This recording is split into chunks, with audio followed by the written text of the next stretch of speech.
Chapter 7. Half a minute conducted them through the pump yard to the archway opposite Union Passage, but here they were stopped.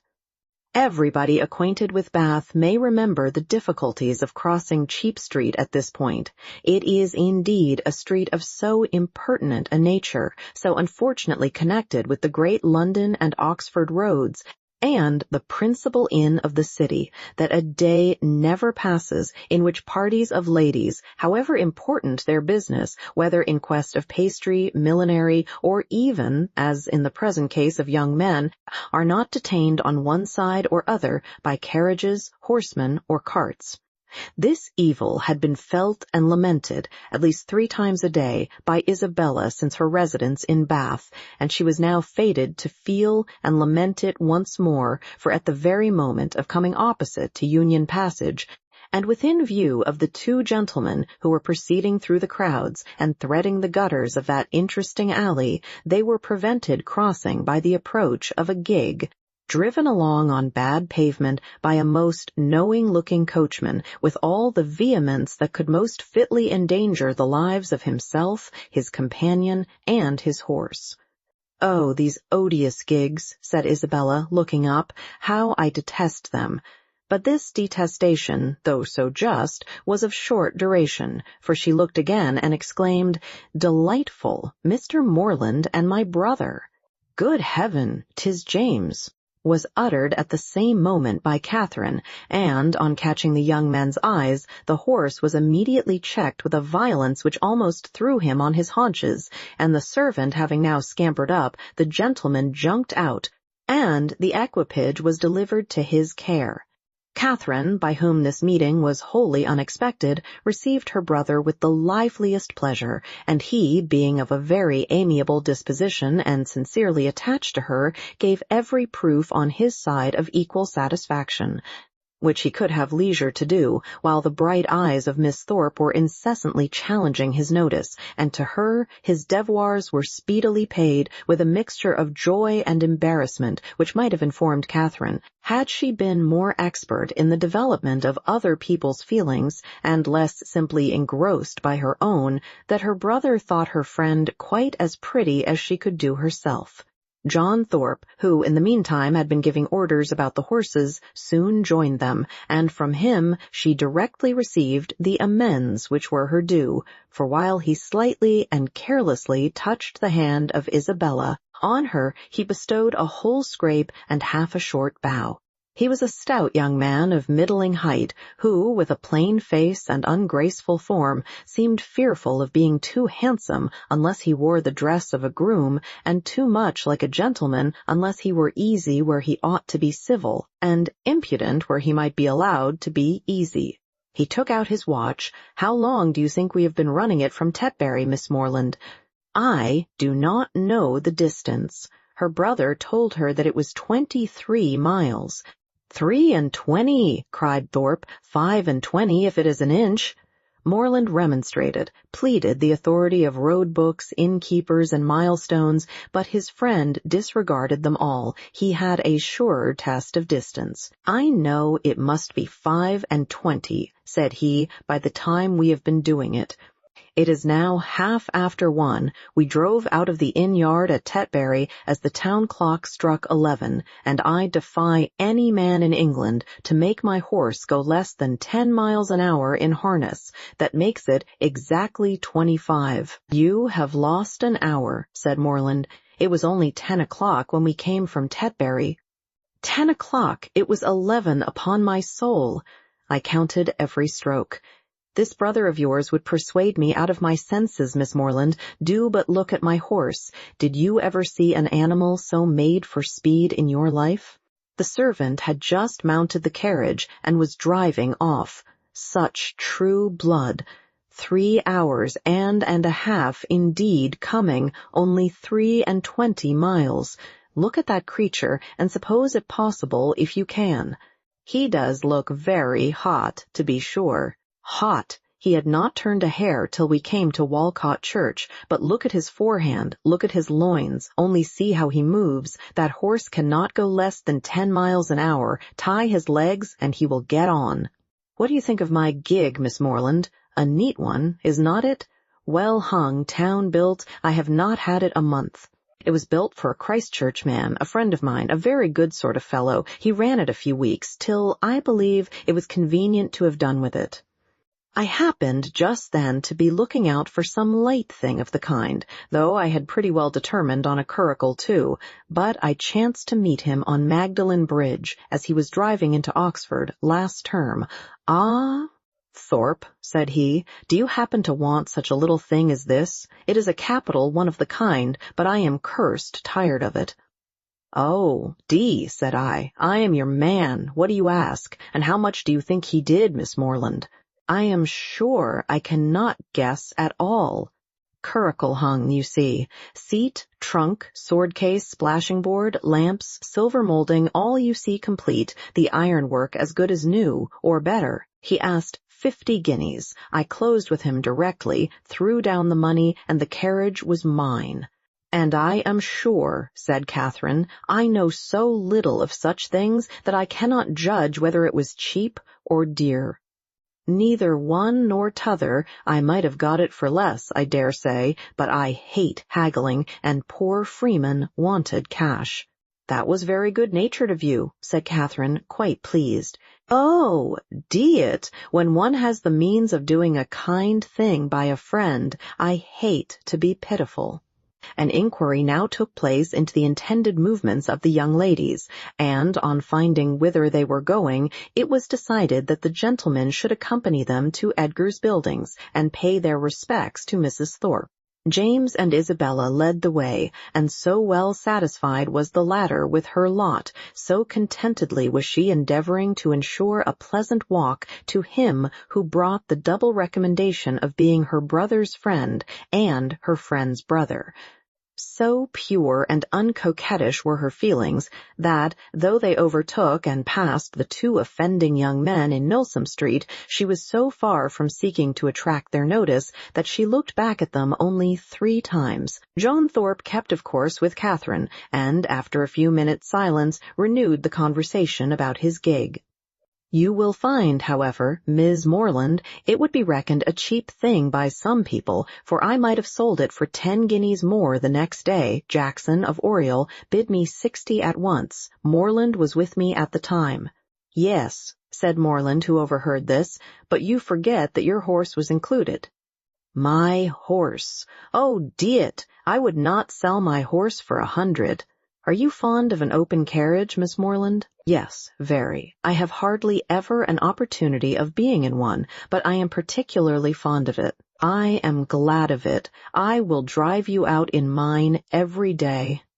Thank you, said Catherine in some distress from a doubt of the propriety of accepting such an offer.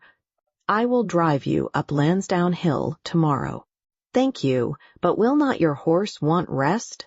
Rest. He has only come 23 miles today. All nonsense. Nothing ruins horses so much as rest. Nothing knocks them up so soon. No, no. I shall exercise mine at the average of 4 hours every day while I am here. Shall you, indeed? Said Catherine very seriously. That will be 40 miles a day. 40, 50, for what I care. Well, I will drive you up Lansdowne tomorrow. Mind, I am engaged. How delightful that will be, cried Isabella, turning round. My dearest Catherine, I quite envy you, but I am afraid, brother, you will not have room for a third. A third, indeed. No, no, I did not come to Bath to drive my sisters about. That would be a good joke, faith. Morland must take care of you. This brought on a dialogue of civilities between the other two, but Catherine heard neither the particulars nor the result. Her companion's discourse now sunk from its hitherto animated pitch to nothing more than a short, decisive sentence of praise or condemnation on the face of every woman they met, and Catherine, after listening and agreeing as long as she could, with all the civility and deference of the youthful female mind, fearful of hazarding an opinion of its own in opposition to that of a self-assured man, especially where the beauty of her own sex is concerned, ventured at length to vary the subject by a question which had been long uppermost in her thoughts. It was, Have you ever read Udolpho, Mr. Thorpe? Udolpho? Oh, Lord, not I. I never read novels. I have something else to do. Catherine, humbled and ashamed, was going to apologize for her question, but he prevented her by saying, "Novels are all so full of nonsense and stuff, there has not been a tolerably decent one come out since Tom Jones, except The Monk. I read that t'other day, but as for all the others, they are the stupidest things in creation." I think you must like Udolpho. If you were to read it, it is so very interesting. Not I, Faith. No, if I read any, it shall be Mrs. Radcliffe's. Her novels are amusing enough. They are worth reading, some fun and nature in them. Udolpho was written by Mrs. Radcliffe, said Catherine with some hesitation from the fear of mortifying him. No, sure, was it? I remember, so it was. I was thinking of that other stupid book, written by that woman they make such a fuss about, she who married the French emigrant. I suppose you mean Camilla? Yes, that's the book. Such unnatural stuff. An old man playing at seesaw. I took up the first volume once and looked it over, but I soon found it would not do. Indeed, I guessed what sort of stuff it must be before I saw it, as soon as I heard she had married an emigrant. I was sure I should never be able to get through it.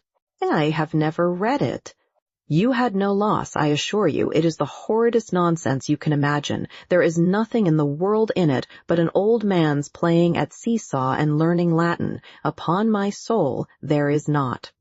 This critique, the justness of which was unfortunately lost on poor Catherine, brought them to the door of Mrs. Thorpe's lodgings, and the feelings of the discerning and unprejudiced reader of Camilla gave way to the feelings of the dutiful and affectionate son as they met Mrs. Thorpe, who had descried them from above in the passage. "Ah, mother, how do you do?" said he, giving her a hearty shake of the hand. "Where did you get that quiz of a hat? It makes you look like an old witch." "Here is Morland and I come to stay a few days with you, so you must look out for a couple of good beds somewhere near." And this address seemed to satisfy all the fondest wishes of the mother's heart, for she received him with the most delighted and exulting affection. On his two younger sisters he then bestowed an equal portion of his fraternal tenderness, for he asked each of them how they did, and observed that they both looked very ugly. These manners did not please Catherine, but he was James's friend and Isabella's brother, and her judgment was further bought off by Isabella's assuring her, when they withdrew to see the new hat, that John thought her the most charming girl in the world, and by John's engaging her before they parted to dance with him that evening. Had she been older or vainer, such attacks might have done little, but where youth and diffidence are united, it requires uncommon steadiness of reason to resist the attraction of being called the most charming girl in the world, and of being so very early engaged as a partner, and the consequence was that, when the two Morlands, after sitting an hour with the Thorpes, set off to walk together to Mr. Allen's, and James, as the door was closed on them, said, "Well, Catherine, how do you like my friend Thorpe?" Instead of answering, as she probably would have done had there been no friendship and no flattery in the case, "I do not like him at all," she directly replied. "I like him very much. He seems very agreeable. He is as good-natured a fellow as ever lived, a little of a rattle, but that will recommend him to your sex, I believe. And how do you like the rest of the family?" "Very, very much indeed, Isabella particularly." "I am very glad to hear you say so. She is just the kind of young woman I could wish to see you attached to. She has so much good sense, and is so thoroughly unaffected and amiable. I always wanted you to know her, and she seems very fond of you. She said the highest things in your praise that could possibly be, and the praise of such a girl as Miss Thorpe even you, Catherine," taking her hand with affection, "may be proud of." "Indeed I am," she replied. "I love her exceedingly, and am delighted to find that you like her too. You hardly mentioned anything of her when you wrote to me after your visit there."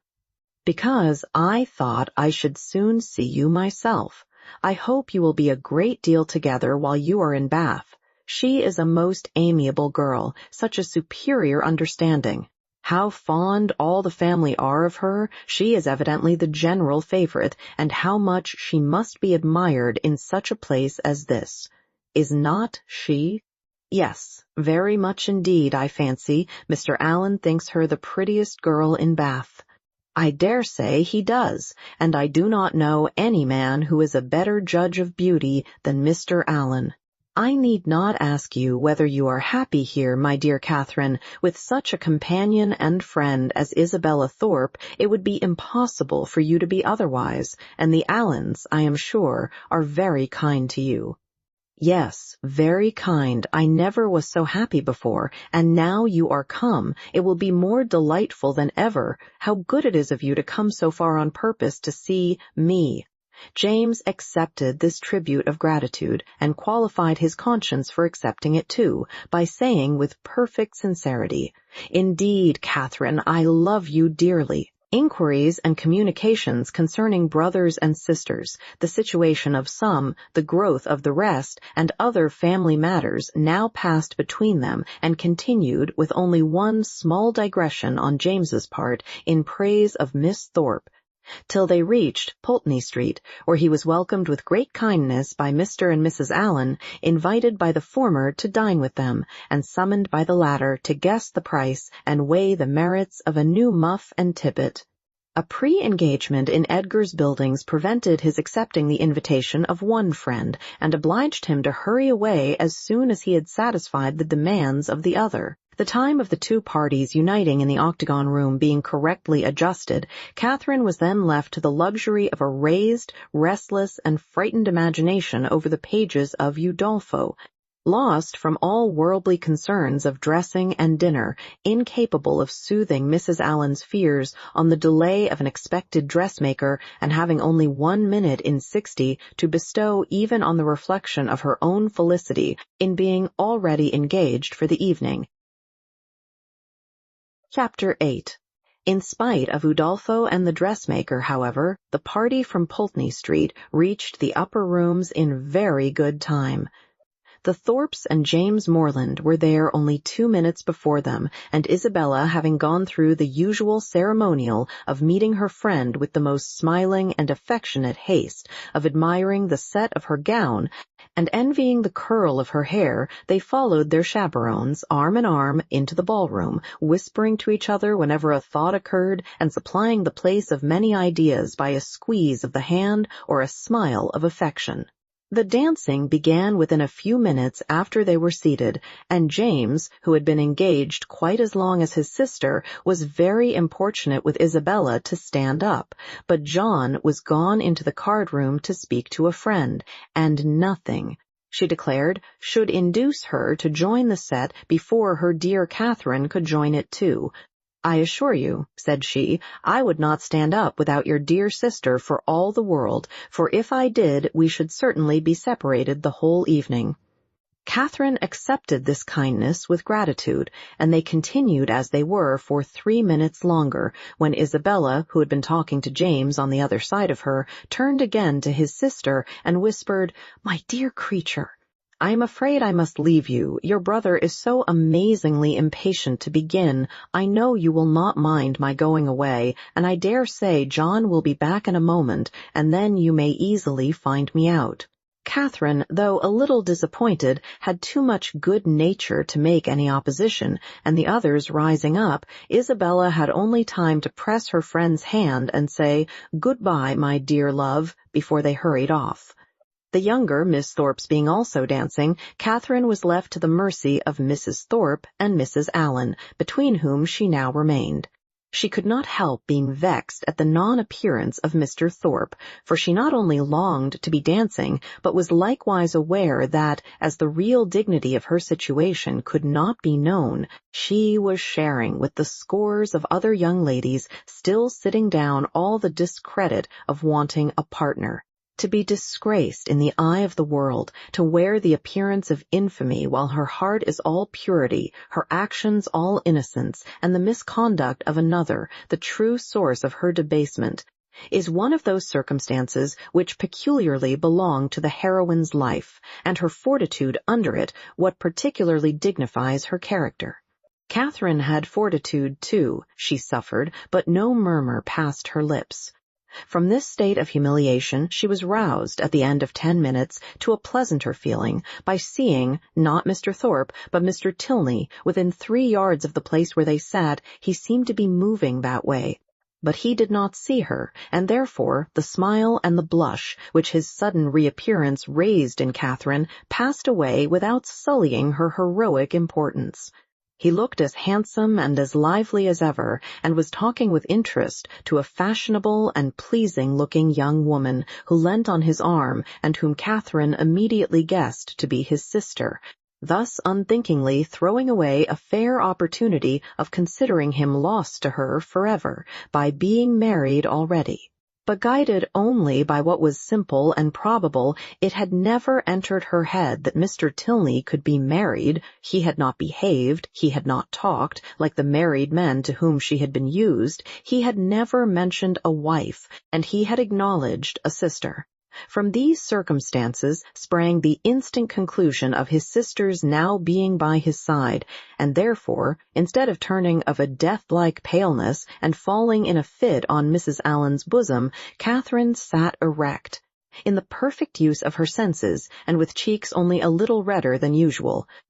Mr. Tilney and his companion, who continued, though slowly, to approach, were immediately preceded by a lady, an acquaintance of Mrs. Thorpe, and this lady stopping to speak to her, they, as belonging to her, stopped likewise, and Catherine, catching Mr. Tilney's eye, instantly received from him the smiling tribute of recognition.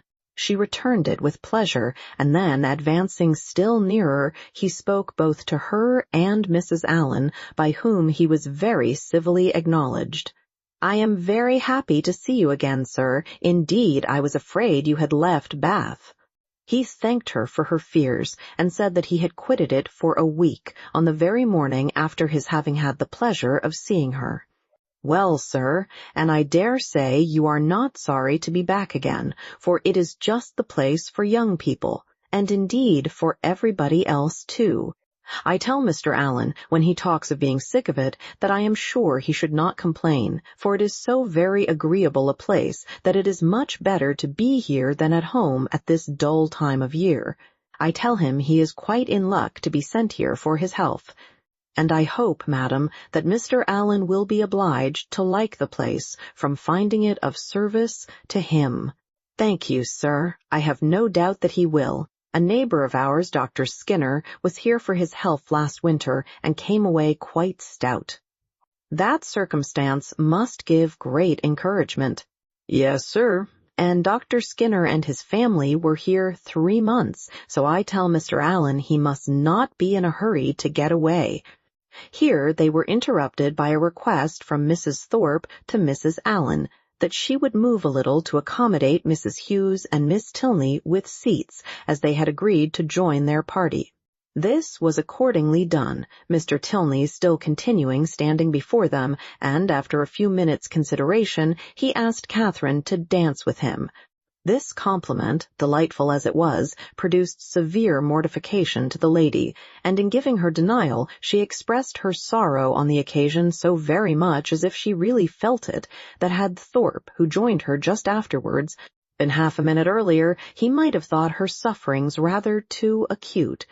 The very easy manner in which he then told her that he had kept her waiting did not by any means reconcile her more to her lot, nor did the particulars which he entered into while they were standing up, of the horses and dogs of the friend whom he had just left, and of a proposed exchange of terriers between them, interest her so much as to prevent her looking very often towards that part of the room where she had left Mr. Tilney.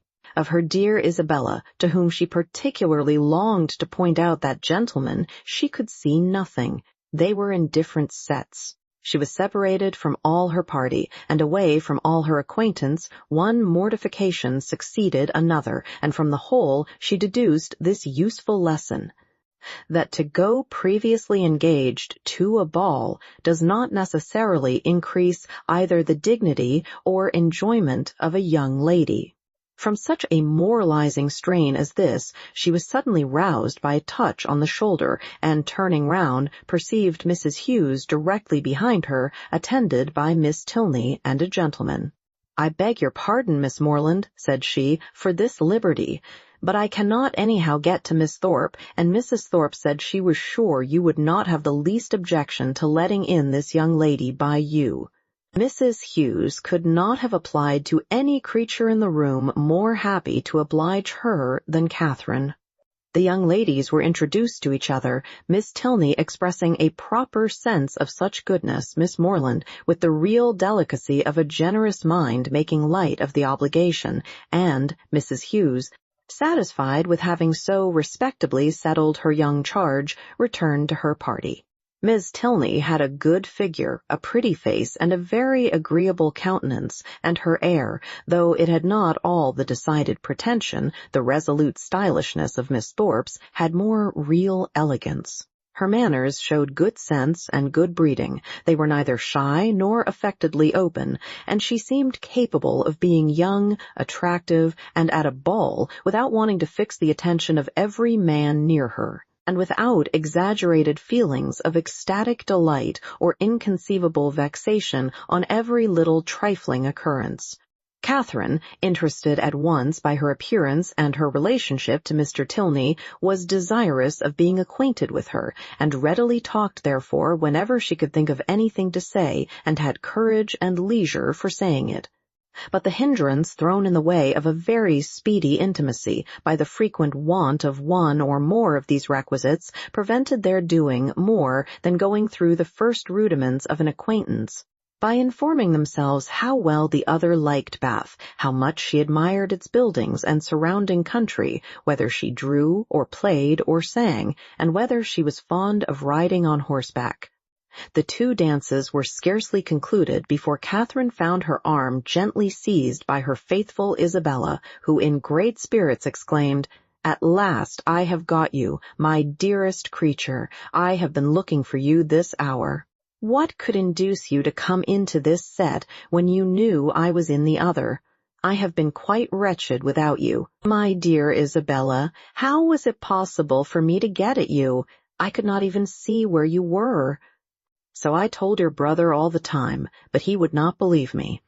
"Do go and see for her, Mr. Morland," said I, but all in vain. He would not stir an inch. Was not it so, Mr. Morland? But you men are all so immoderately lazy. I have been scolding him to such a degree, my dear Catherine, you would be quite amazed. You know I never stand upon ceremony with such people. "Look at that young lady with the white beads round her head," whispered Catherine, detaching her friend from James. "It is Mr. Tilney's sister." "Oh, heavens, you don't say so. Let me look at her this moment. What a delightful girl. I never saw anything half so beautiful. But where is her all-conquering brother? Is he in the room? Point him out to me this instant, if he is. I die to see him." "Mr. Morland, you are not to listen. We are not talking about you. But what is all this whispering about? What is going on?"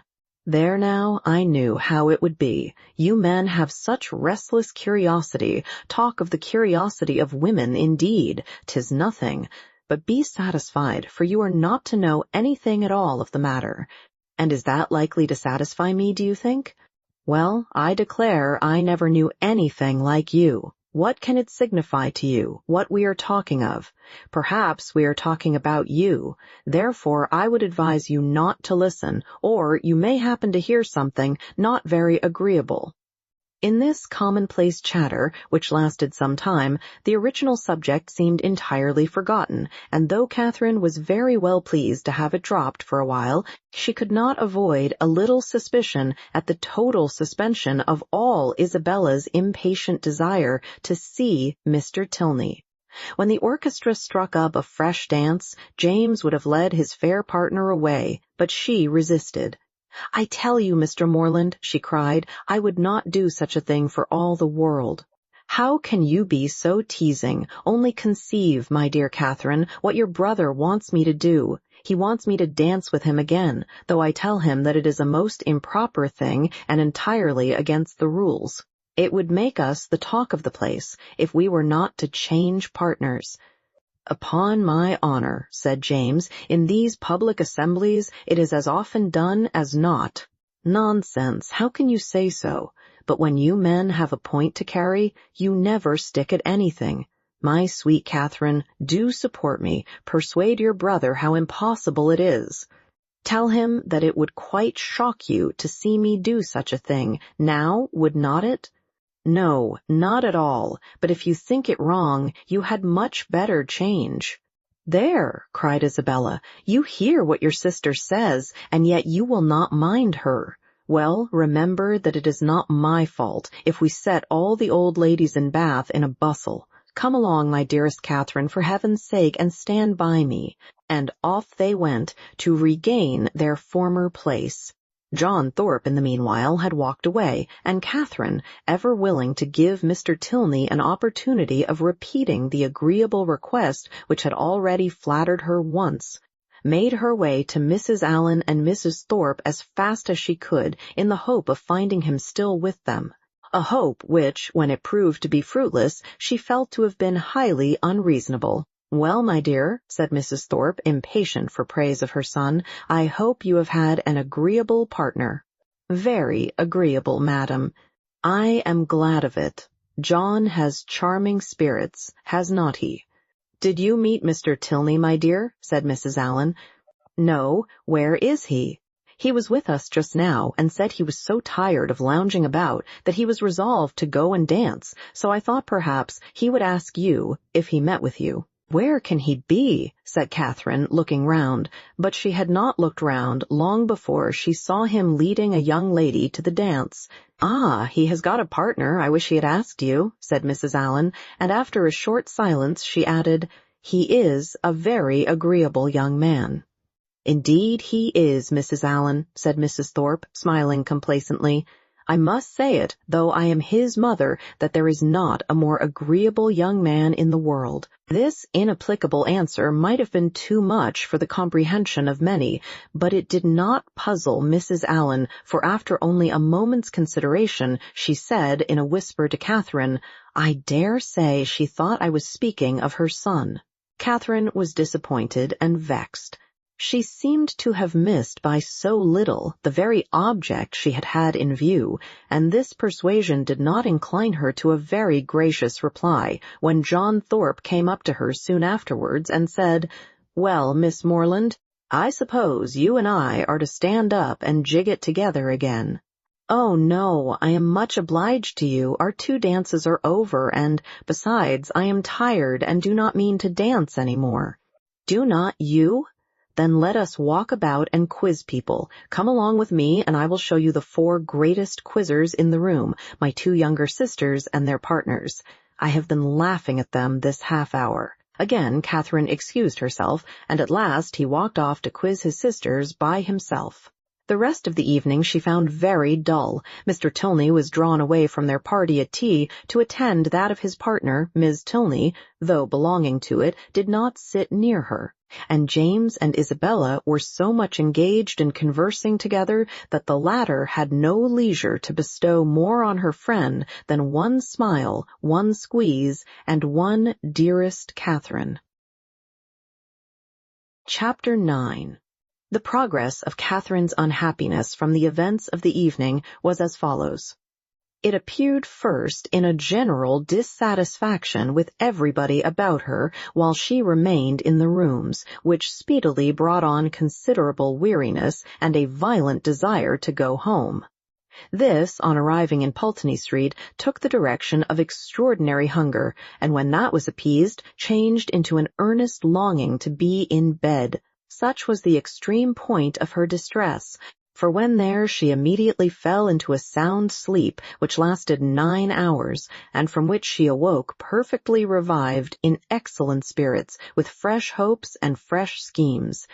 The first wish of her heart was to improve her acquaintance with Miss Tilney, and almost her first resolution to seek her for that purpose, in the pump-room at noon. In the pump room, one so newly arrived in Bath must be met with, and that building she had already found so favorable for the discovery of female excellence and the completion of female intimacy, so admirably adapted for secret discourses and unlimited confidence that she was most reasonably encouraged to expect another friend from within its walls. Her plan for the morning thus settled, she sat quietly down to her book after breakfast, resolving to remain in the same place and the same employment till the clock struck 1, and from habitude very little incommoded by the remarks and ejaculations of Mrs. Allen, whose vacancy of mind and incapacity for thinking were such that as she never talked a great deal, so she could never be entirely silent, and, therefore, while she sat at her work, if she lost her needle or broke her thread, if she heard a carriage in the street or saw a speck upon her gown, she must observe it aloud, whether there were anyone at leisure to answer her or not.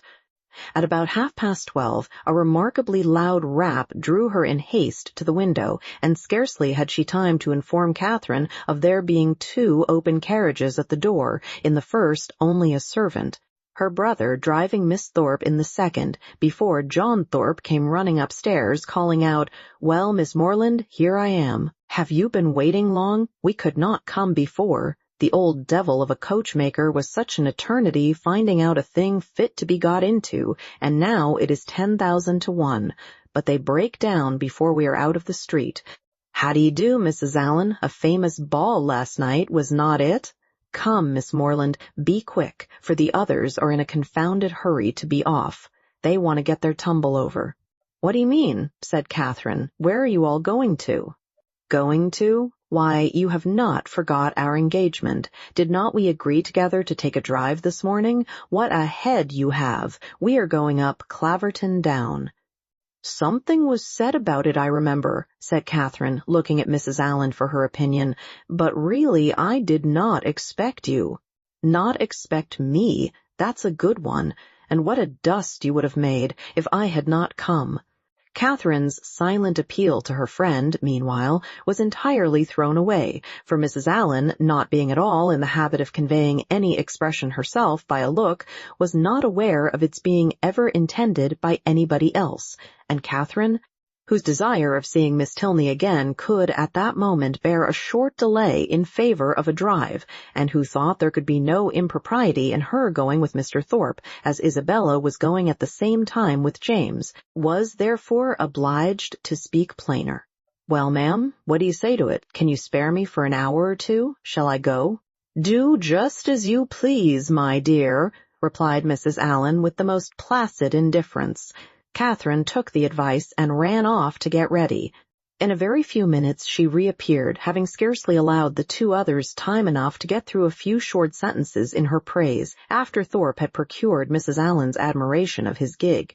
And then, receiving her friend's parting good wishes, they both hurried downstairs. "My dearest creature," cried Isabella, to whom the duty of friendship immediately called her before she could get into the carriage, "you have been at least 3 hours getting ready. I was afraid you were ill. What a delightful ball we had last night. I have 1,000 things to say to you, but make haste and get in, for I long to be off." Catherine followed her orders and turned away, but not too soon to hear her friend exclaim aloud to James, "What a sweet girl she is! I quite dote on her." "You will not be frightened, Miss Morland," said Thorpe as he handed her in, "if my horse should dance about a little at first setting off. He will, most likely, give a plunge or 2, and perhaps take the rest for a minute, but he will soon know his master. He is full of spirits, playful as can be, but there is no vice in him." Catherine did not think the portrait a very inviting one, but it was too late to retreat, and she was too young to own herself frightened, so, resigning herself to her fate and trusting to the animal's boasted knowledge of its owner, she sat peaceably down and saw Thorpe sit down by her.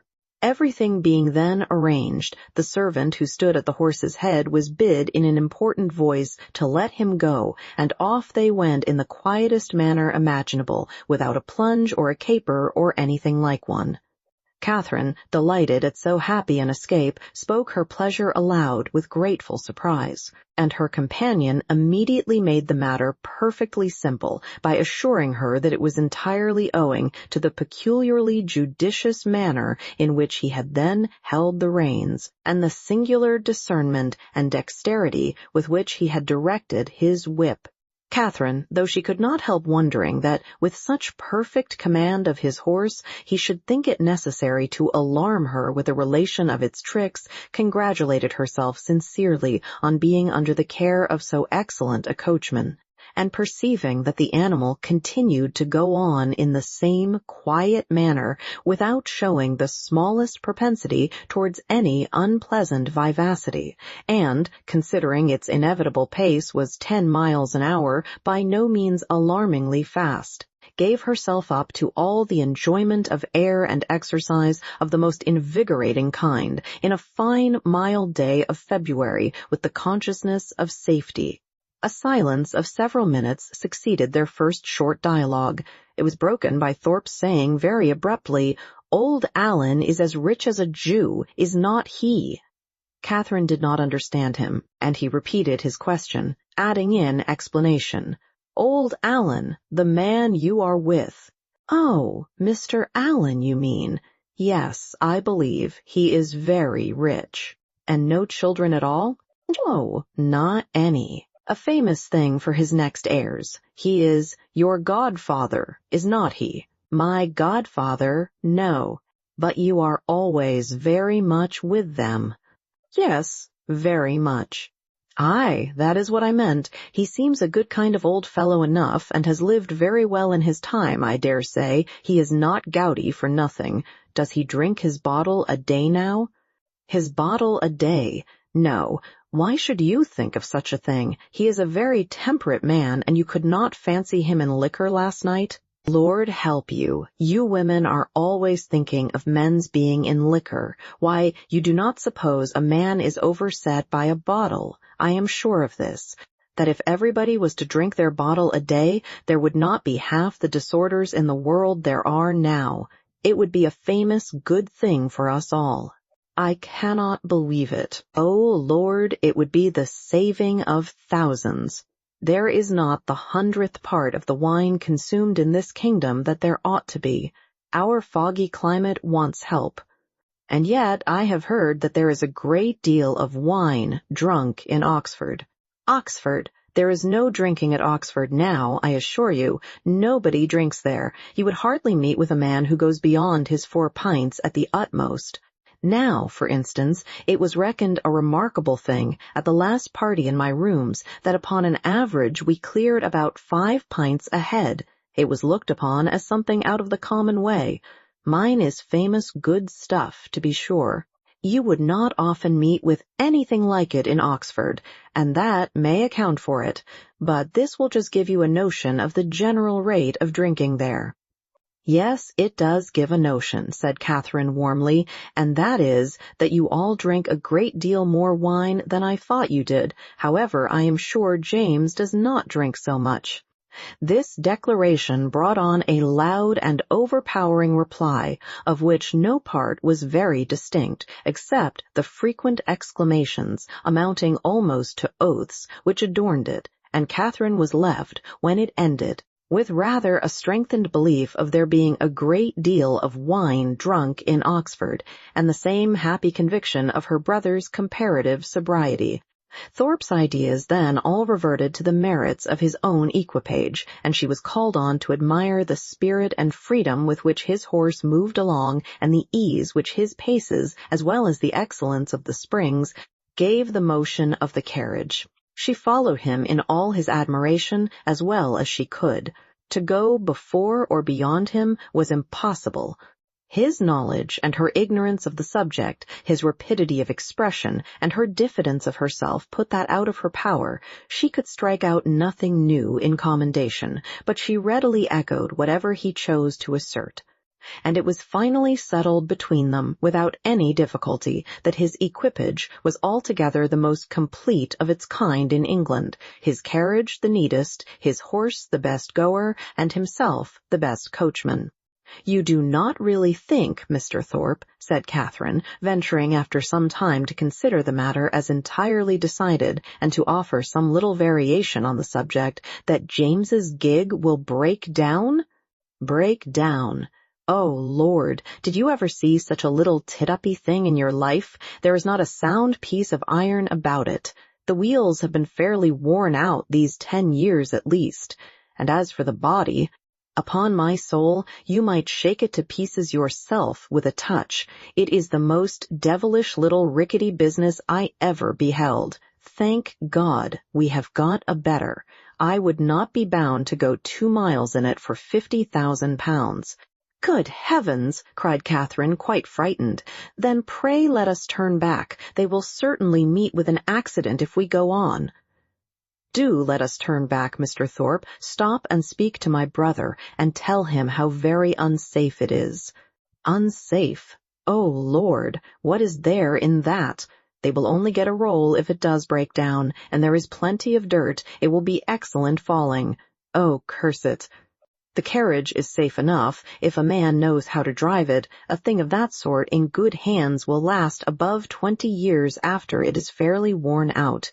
Lord bless you, I would undertake for £5 to drive it to York and back again without losing a nail." Catherine listened with astonishment. She knew not how to reconcile two such very different accounts of the same thing, for she had not been brought up to understand the propensities of a rattle, nor to know to how many idle assertions and impudent falsehoods the excess of vanity will lead. Her own family were plain, matter-of-fact people who seldom aimed at wit of any kind, her father, at the utmost, being contented with a pun, and her mother with a proverb. They were not in the habit, therefore, of telling lies to increase their importance, or of asserting at one moment what they would contradict the next. She reflected on the affair for some time in much perplexity, and was more than once on the point of requesting from Mr. Thorpe a clearer insight into his real opinion on the subject, but she checked herself, because it appeared to her that he did not excel in giving those clearer insights, in making those things plain which he had before made ambiguous, and, joining to this, the consideration that he would not really suffer his sister and his friend to be exposed to a danger from which he might easily preserve them, she concluded at last that he must know the carriage to be in fact perfectly safe, and therefore would alarm herself no longer. By him the whole matter seemed entirely forgotten, and all the rest of his conversation, or rather talk, began and ended with himself and his own concerns.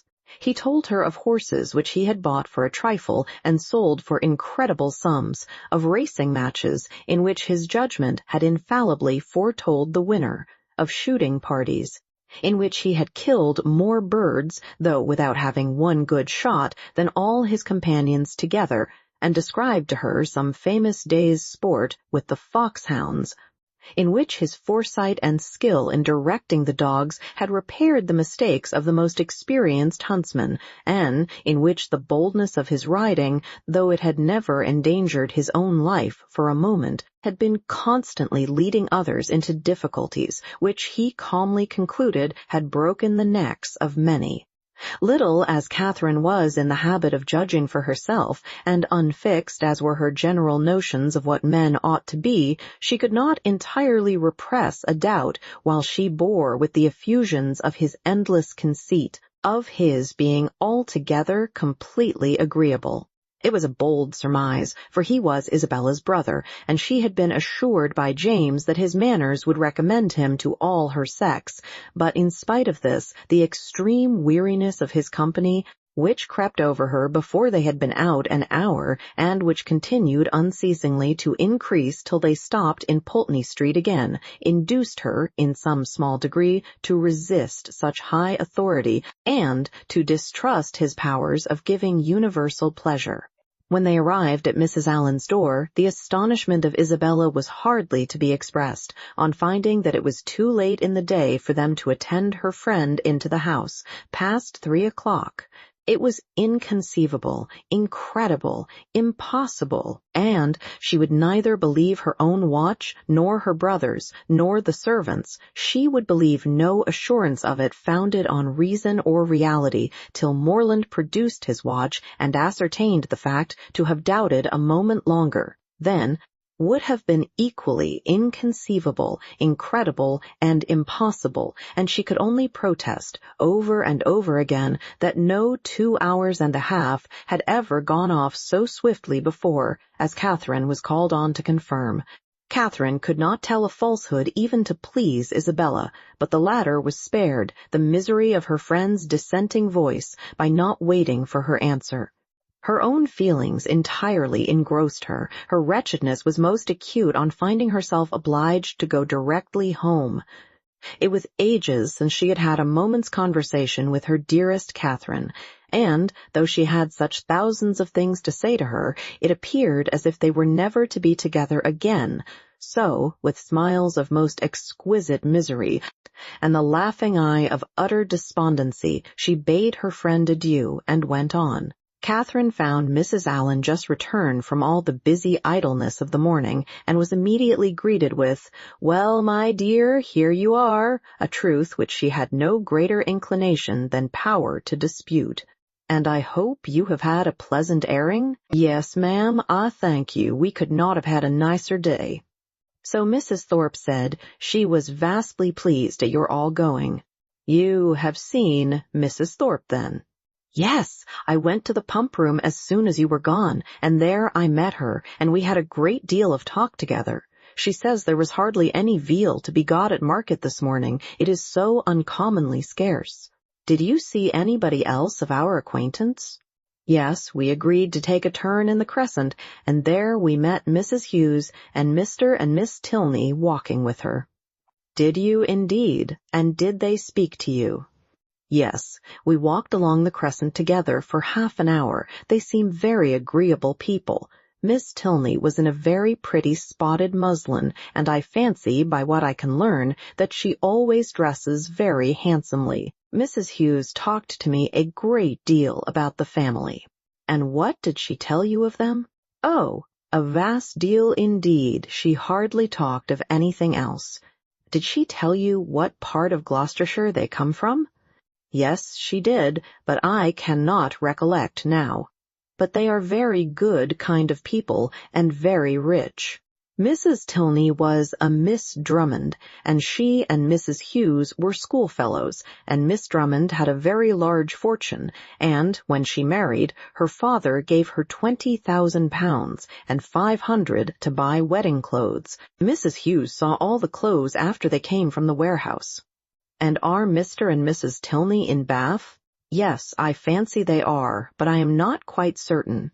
Upon recollection, however, I have a notion they are both dead. At least the mother is, yes, I am sure, Mrs. Tilney is dead.